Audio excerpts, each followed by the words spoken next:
दोस्तों, chapter 2 business policy and strategic management में हमने पढ़ा था कि ऑर्गेनाइजेशन के स्ट्रेटेजिक लेवल्स के अनुसार 3 तरह की स्ट्रेटेजीज तैयार की जाती हैं: कॉर्पोरेट स्ट्रेटेजी, बिजनेस स्ट्रेटेजी और फंक्शनल स्ट्रेटेजी।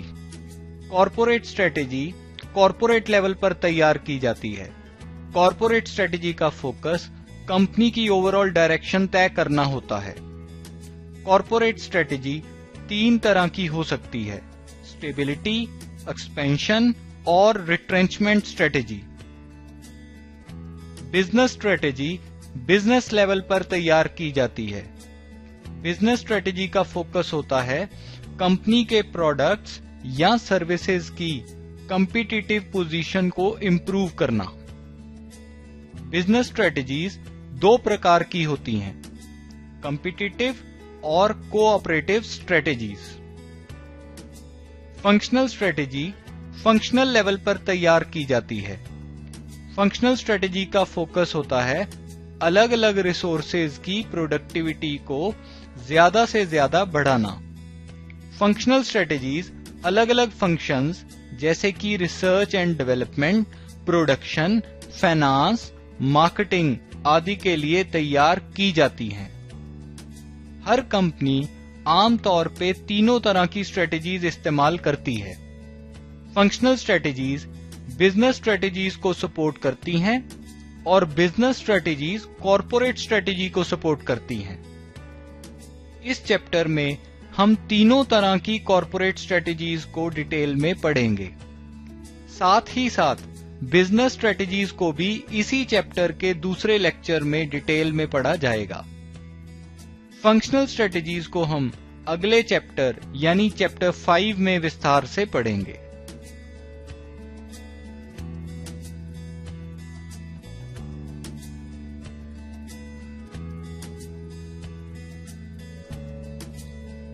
कॉर्पोरेट स्ट्रेटेजी को फॉर्मुलेट और इंप्लीमेंट करने की स्टेजेस तो हम पहले ही चैप्टर 2 में स्ट्रेटेजिक मैनेजमेंट पढ़ते वक्त कवर कर चुके हैं। आइए कॉर्पोरेट स्ट्रेटेजी और उसकी टाइप्स पे एक नजर डालें। कॉर्पोरेट स्ट्रेटेजी 3 प्रमुख मुद्दों के साथ डील करती है।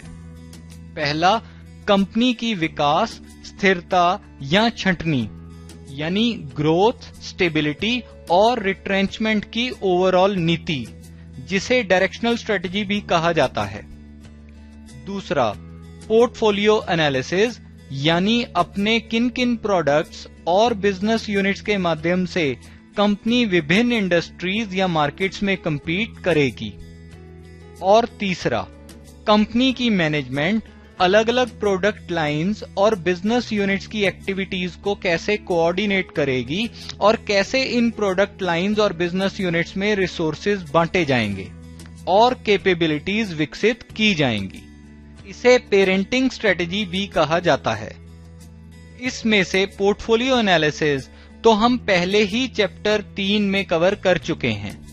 इस चैप्टर में हम डायरेक्शनल स्ट्रेटेजी के मुद्दे पे ही फोकस करेंगे।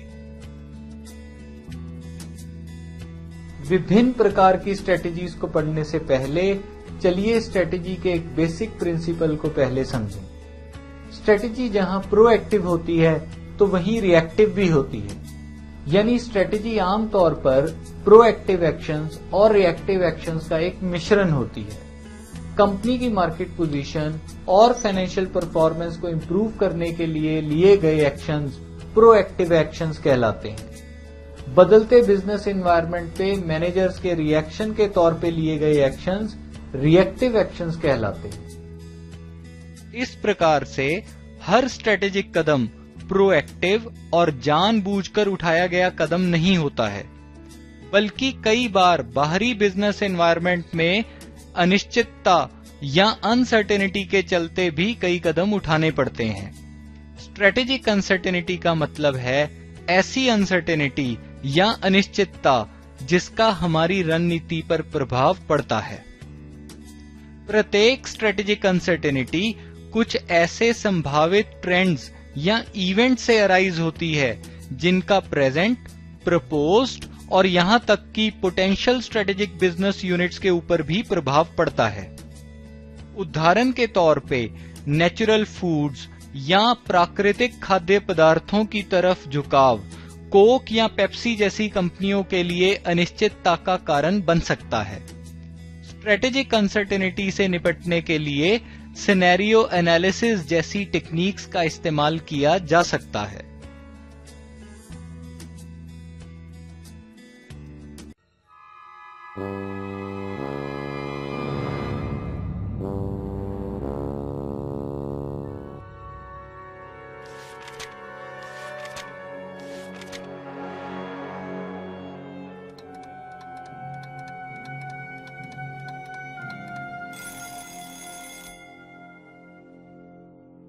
Hey, did you check out learning resources at Postmate Online?